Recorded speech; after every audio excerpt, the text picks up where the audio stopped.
Guys जब laser light को phone के कैमरे के ऊपर फोकस किया जाए तो उस फोन के कैमरे का क्या होगा उसे देखकर आप जरूर चौंक जाएंगे। तो गाइस आज की इस वीडियो में मैं आपके लिए दुनिया के कुछ ऐसे एक्सपेरिमेंट्स दिखाऊंगा जिन्हें आपने अब से पहले कभी नहीं देखा होगा। तो चलिए स्टार्ट करते हैं हम अपनी आज की इस वीडियो को, अमेजिंग एक्सपेरिमेंट्स ऑन यूट्यूब, जिसमें सबसे पहले है hydraulic press versus aluminium foil paper. Guys hydraulic press के बारे में तो हम में से बहुत सारे लोग जानते ही हैं, जिसमें अगर हम हाइड्रोलिक प्रेस के नीचे कुछ भी रख देते हैं तो ये उसको चपटा कर देती है। ऐसे ही क्या होगा जब हाइड्रोलिक प्रेस के नीचे एल्यूमिनियम पेपर को रखा जाएगा। तो गाइस सबसे पहले हाइड्रोलिक प्रेस के नीचे इन सीडी कैसेट्स के 20 पीसेस को रखा गया और फिर उसके बाद जब हाइड्रोलिक प्रेस से इनके ऊपर प्रेशर लगाया गया तो उसके बाद कई किलो वजन लगाने के बाद ये कैसेट्स बीच में से टूटने लगती हैं और फिर उसके बाद जब इन सारी कैसेट्स को उठाकर देखा जाता है तो इनमें से एक भी कैसेट ऐसी नहीं थी जिसे फिर से यूज किया जा सके। ये सारी की सारी कैसेट्स हाई प्रेशर की वजह से एक दूसरे में चिपक जाती हैं और इनकी कोर्स तो पूरी तरह से ही बर्बाद हो जाती हैं। और फिर इसके बाद जब इसी हाइड्रोलिक प्रेस के नीचे सीडी के 80 पीसेस को रखा गया, उसके बाद जब हाइड्रोलिक प्रेस से इन सभी सीडीओ को दबाया गया तो ये सारी की सारी सीडी हाई प्रेशर की वजह से दब तो जाती हैं, लेकिन बहुत ज्यादा हाई प्रेशर होने की वजह से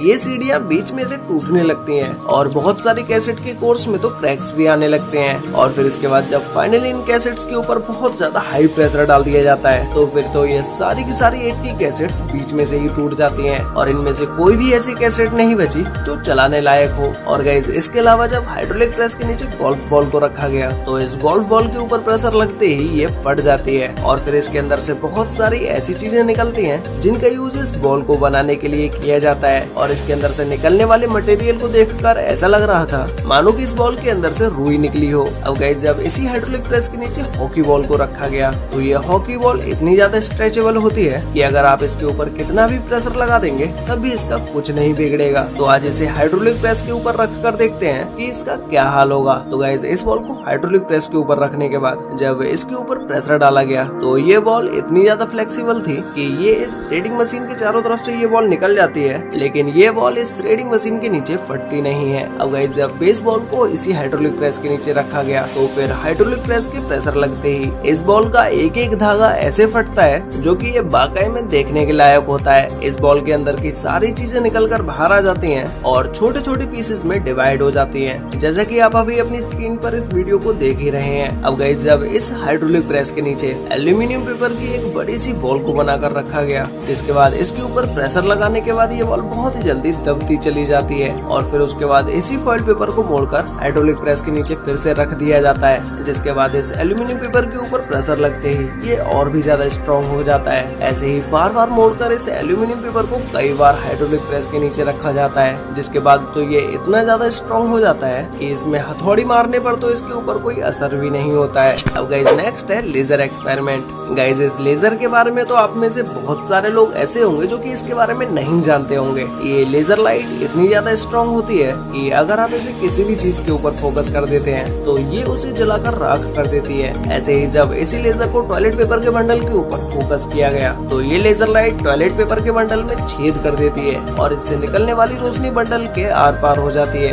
ऐसे ही जब इस टॉयलेट पेपर के आगे एक माचिस की तीली को लगाया गया तो ये लेजर लाइट इस बंडल में छेद करती हुई सीधा इस माचिस की तीली में जाके लगती है, जिसके बाद इस माचिस की तीली में भी आग लग जाती है। अब गाइस जब ये एक लेजर लाइट इतनी ज्यादा स्ट्रॉन्ग है तो क्या होगा जब तीन लेजर लाइट्स को फोकस करके एक कैमरे के फोन के ऊपर लगाया जाएगा। तो गाइस जैसे ही इस लेजर लाइट के आगे फोन के कैमरे को किया गया तो गाइस फर्स्ट टाइम में तो फोन के कैमरे के आगे एक बड़ा सा धब्बा बन जाता है, लेकिन सेकेंड टाइम में इस फोन का कैमरा ही खराब हो जाता है, जिसके बाद इसका कैमरा बिल्कुल भी काम करने के लायक नहीं बचता है। अब जब इन्हीं लेजर लाइट्स को फोन की डिस्प्ले के ऊपर फोकस किया जाता है तो इस फोन के डिस्प्ले के ऊपर छोटे छोटे स्पॉट्स बन जाते हैं। अगर कुछ समय तक और इस लेजर लाइट को फोन के ऊपर ही फोकस करा हुआ छोड़ दिया जाता तो शायद ये लेजर लाइट फोन के अंदर ही छेद कर देती। अब गाइस नेक्स्ट है lava versus bullet proof glass. Guys ये बुलेट प्रूफ ग्लास इतना ज्यादा स्ट्रॉन्ग होता है इसके ऊपर अगर आप बुलेट से भी फायर करते हैं तो भी इसका कुछ भी नहीं होता है, लेकिन तब क्या होगा जब इसी बुलेट प्रूफ ग्लास के ऊपर खोलता हुआ लावा डाल दिया जाएगा।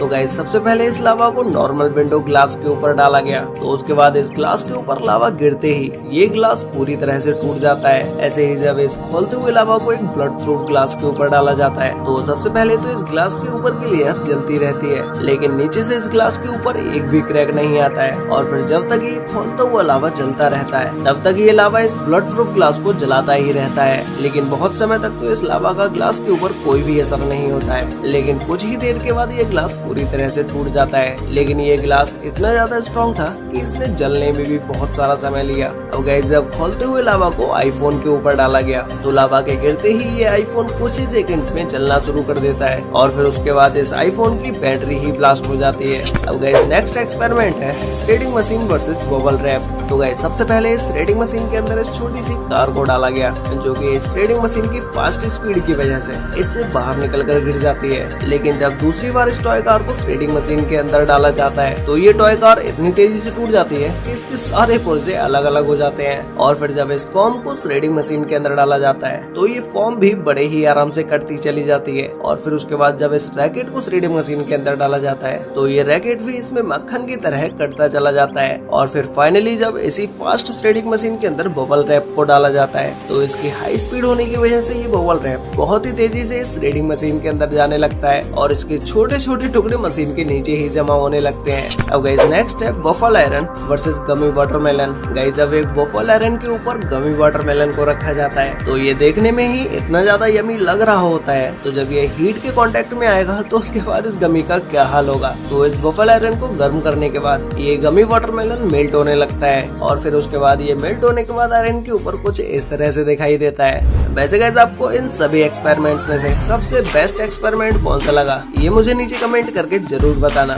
तो गाइस आज के लिए वीडियो में बस इतना ही, मिलते हैं एक और नई इंटरेस्टिंग वीडियो के साथ, तब तक के लिए बाय।